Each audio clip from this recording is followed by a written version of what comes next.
السلام علیکم ورحمۃ اللہ وبرکاتہ۔ عزیز طلباء، اللہ کی ذات سے امید ہے آپ سب خیر و عافیت سے ہوں گے۔ اسلامیات سلسلہ نمبر 7 جماعت ہفتوں کے لیے ہم نے اس سے پہلے روزے کی فرضیت کے بارے میں پڑھا اور اس سے متعلق عملی کتاب میں آپ کو کام دیا گیا تھا۔ آپ ایک مرتبہ عملی کتاب دیکھیں۔ عملی کتاب صفحہ نمبر 60 پر آپ نے یہودیوں اور عیسائیوں کے روزے اور مسلمانوں کے روزوں میں آپ نے فرق بتانا تھا۔ تو یہ دائیں سائڈ پہ یہودیوں اور عیسائیوں کے روزے یہ آپ نے لکھنا تھا، اور بائیں سائڈ پہ مسلمانوں کے روزے۔ تو یہ جب دائیں اور بائیں یہ مسلمانوں کا اور یہودیوں کے روزے لکھے جاتے تو ان دونوں کے درمیان جو ہے وہ فرق واضح ہو جاتا ہے۔ عزیز طلباء، اس کے بعد ہم آج کا عنوان شروع کرتے ہیں۔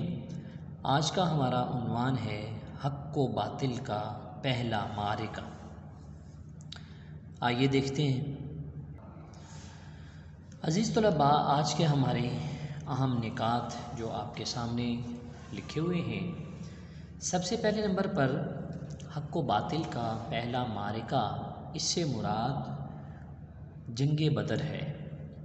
اس سے مراد غزوہ بدر ہے، اور یہ جنگ بدر کے میدان میں لڑی گئی، اس مناسبت سے اس کو جنگ بدر کہتے ہیں، غزوہ بدر کہتے ہیں۔ اور یہ بدر کا میدان مدینہ سے تقریباً 160 کلومیٹر کے فاصلے پر ہے، اور یہ رمضان المبارک کے مہینے میں یہ جنگ لڑی گئی، 17 رمضان المبارک سن 2 ہجری جمعہ کے دن۔ عزیز طلباء، اس جنگ کا پس منظر کیا بنتا ہے؟ پس منظر اس کا یہی بنتا ہے، وہی پرانی دشمنی جو مشرکین کی چلی آ رہی تھی۔ اسی دشمنی کے نتیجے میں اللہ کے رسول صلی اللہ علیہ وسلم مکہ سے مدینہ منورہ ہجرت کر کے بھی تشریف لائے، اور پیچھے سے مشرکین نے انصار مدینہ کو خطوط لکھے اور ان کو دھمکیاں دیں، اور یہاں تک کہ جو مدینہ کے علاقے میں رہنے والے یہود تھے ان کو بھی اپنے ساتھ ملانے کی کوشش کی، اور اسی طرح ایک منافقین کا طبقہ بھی نکالا۔ تو یہ سارے کی ساری وہ باتیں ہیں کہ جو اس غزوہ کا پس منظر بنتی ہیں، کہ دراصل کئی حیل و بہانوں سے یہ مسلمانوں کو تکلیف دینے کی کوششیں کرتے تھے۔ پھر بدر کا سبب کیا بنا، اس کے اسباب جو ہے وہ کیا ہیں، غزوہ بدر کے اسباب کیا ہیں؟ کہ شام جو ہے یہ ایک تجارتی مرکز تھا، اور مکہ کے مشرکین وہاں تجارت کے لیے جاتے ہوتے تھے، اور یہ راستے میں آتے جاتے مسلمانوں کو تنگ کرتے، ان کے جانوروں کو جو ہے وہ مار دیتے اور لوٹ گھسوٹ کرتے۔ تو آپ صلی اللہ علیہ وسلم کے صحابہ اس بات سے بڑے تنگ تھے، مسلمان بڑے تنگ تھے۔ تو آپ صلی اللہ علیہ وسلم نے سوچا کہ کیوں نہ ان کا جو ہے دشمن کا راستہ بند کر دیا جائے۔ تو آپ صلی اللہ علیہ وسلم، ابو سفیان کا ایک قافلہ جو ہے تجارتی قافلہ شام گیا ہوا تھا، اس کے واپسی کی اطلاع ملی، تو آپ صلی اللہ علیہ وسلم 313 صحابہ کو لے کر نکلے، اور اس قافلے کو روکنا مقصود تھا۔ ابو سفیان نے مکہ اطلاع بھیج دی، ادھر سے ابو جہل 1000 کا لشکر لے کر نکلا۔ ابو سفیان تو بحفاظت راستہ بدل کر مکہ پہنچ گیا، لیکن اب ابو جہل کا 1000 کا لشکر آ رہا تھا۔ اس پر اللہ کے رسول صلی اللہ علیہ وسلم نے مسلمانوں سے مشاورت کی، صحابہ سے مشورہ کیا۔ تو یہ مشورہ اللہ کا حکم ہے اور نبی پاک صلی اللہ علیہ وسلم کی سنت ہے۔ صحابہ کرام میں سے حضرت ابوبکر صدیق، حضرت عمر رضی اللہ تعالیٰ عنہ نے اللہ کے رسول صلی اللہ علیہ وسلم کے حکم پر جانیں قربان کرنے کا اعلان کیا، اور اسی طرح ایک اور صحابی حضرت مقداد رضی اللہ تعالیٰ عنہ، یہ بھی مہاجرین صحابہ میں سے تھے، انہوں نے بھی بڑے بھرپور انداز میں یہ کہا کہ اللہ کے رسول صلی اللہ علیہ وسلم، ہم آپ کے دائیں بائیں ہم لڑیں گے، اور ہم بنی اسرائیل کی طرح جو ہے وہ پیچھے نہیں ہٹیں گے۔ اور اللہ کے رسول صلی اللہ علیہ وسلم نے پھر جو ہے وہ دوبارہ پوچھنا چاہا۔ اب آپ صلی اللہ علیہ وسلم یہ چاہتے تھے کہ انصار کی رائے بھی سامنے آ جائے، تو پھر سعد بن معاذ رضی اللہ تعالیٰ عنہ انہوں نے اپنی رائے پیش کی اور کہا قسم ہے اس ذات کی جس نے آپ صلی اللہ علیہ وسلم کو حق کے ساتھ مبعوث فرمایا ہے، آپ صلی اللہ علیہ وسلم حکم دیں تو ہم سمندر میں بھی کود پڑیں اور کوئی ایک شخص بھی پیچھے نہیں رہے گا۔ اللہ کے رسول صلی اللہ علیہ وسلم خوش ہوئے اور آپ صلی اللہ علیہ وسلم نے اس موقع پر جو ہے یہ بھی فرما دیا کہ ان کافروں کے قتل کے مقامات مجھے نظر آ رہے ہیں، مجھے دکھائی دے رہے ہیں۔ عزیز طلباء، یہ ہمارے آج کے اہم نکات تھے۔ اب ہم بلند خوانی کرتے ہیں اور پھر ہم عملی کتاب میں کام دیکھیں گے۔ صفحہ نمبر 128، حق و باطل کا پہلا معرکہ۔ رمضان مبارک سن 2 ہجری میں غزوہ بدر کا عظیم معرکہ پیش آیا۔ بدر ایک کنویں کا نام ہے جو مدینہ سے تقریباً 80 میل 160 کلومیٹر کے فاصلے پر واقع ہے۔ یہی وہ مقام ہے جہاں 17 رمضان مبارک سن 2 ہجری بروز جمعہ کفر و اسلام کا وہ معرکہ ہوا جس کو قرآن کریم نے یوم الفرقان یعنی فیصلے کے دن سے تعبیر کیا۔ اس روز عیسوی تاریخ 13 مارچ 624 عیسوی تھی۔ غزوہ بدر کی وجوہات بیان کرنے سے قبل ضروری ہے کہ اس کا پس منظر بیان کیا جائے تاکہ وجوہات آسانی سے سمجھ میں آ سکیں۔ پس منظر: حضرت صلی اللہ علیہ وسلم نے جب کفار کو اسلام کی دعوت دی تو وہ آپ صلی اللہ علیہ وسلم کے مخالف ہو گئے اور روز بروز آپ صلی اللہ علیہ وسلم کی مشکلات میں اضافہ ہوتا چلا گیا، یہاں تک کہ آپ صلی اللہ علیہ وسلم نے اللہ کے حکم سے مدینہ منورہ ہجرت فرمائی۔ کفار پر یہ بات بہت ناگوار گزری، ان کا جذبہ انتقام جنون کی حد کو پہنچ گیا اور انہوں نے انصار مدینہ کو دھمکی آمیز خطوط لکھے، منافقین کو مسلمانوں کے خلاف بھڑکایا، یہاں تک کہ یہود مدینہ سے، یہ مدینہ ہے، آپ صلی اللہ علیہ وسلم کے خلاف ساز باز کر لی۔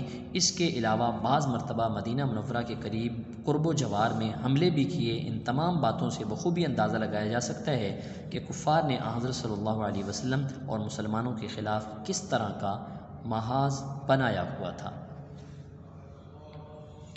غزوہ بدر کے اسباب: مکہ کے لوگ زیادہ تر تجارت کیا کرتے تھے اور ملک شام ایک بڑا تجارتی مرکز تھا اور شام کا راستہ مدینہ سے ہو کر جاتا تھا، چنانچہ جب کفار ملک شام سے لوٹتے تو مدینہ منورہ کے مسلمانوں کو تنگ کرنے کے لیے ان کے مویشیوں کو مار ڈالتے یا ان لوگوں کی رقم لوٹ لیتے، غرض ہر طرح سے مسلمانوں کو تنگ کیا کرتے۔ حضرت صلی اللہ علیہ وسلم نے سوچا کہ اگر دشمنوں کا راستہ بند کر دیا جائے تو کچھ اطمینان ہو جائے گا۔ حضرت صلی اللہ علیہ وسلم کو اطلاع ملی کہ ابو سفیان ایک تجارتی قافلہ لے کر شام سے مکہ واپس آ رہا ہے جو مال و اسباب سے بھرا ہوا ہے اور اس تجارت سے ہونے والے منافع کو کفار مسلمانوں کے خلاف استعمال کریں گے۔ چنانچہ حضرت صلی اللہ علیہ وسلم نے اس قافلہ کو روکنے کے لیے 313 مجاہدین کو لے کر 8 رمضان مبارک کو روانہ ہوئے۔ ابو سفیان کو جب یہ خبر ملی تو اس نے زمزم غفاری کو اجرت دے کر روانہ کیا کہ قریش کو اطلاع کر دے کہ قافلہ کی جلد خبر لیں کہ محمد صلی اللہ علیہ وسلم اپنے اصحاب کو لے کر قافلہ سے مقابلہ کے لیے روانہ ہوئے ہیں۔ جب یہ خبر مکہ والوں کو ملی تو ابو جہل قافلے کو بچانے کے نام پر 1000 نوجوانوں کی مسلح فوج لے کر روانہ ہوا۔ ادھر ابو سفیان دوسرا راستہ سے نکل کر قافلہ سمیت مکہ پہنچ گیا۔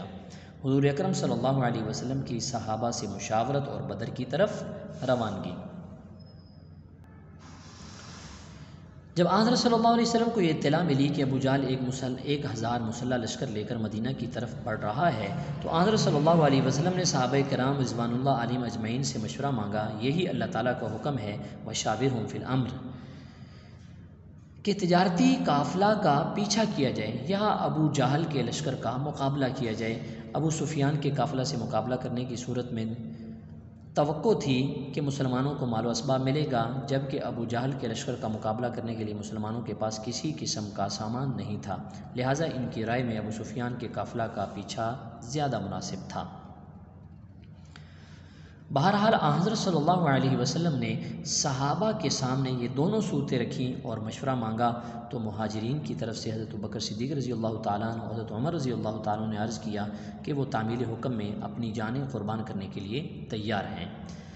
پھر مہاجرین ہی میں سے حضرت مقداد رضی اللہ تعالیٰ عنہ اٹھے اور عرض کیا کہ ہم بنی اسرائیل کی طرح یہ نہیں کہیں گے کہ اے موسیٰ تم اور تمہارا رب جا کر لڑو، ہم تو یہیں بیٹھے رہیں گے، ہم آپ کے آگے اور پیچھے، دائیں اور بائیں ہر طرف سے لڑیں گے۔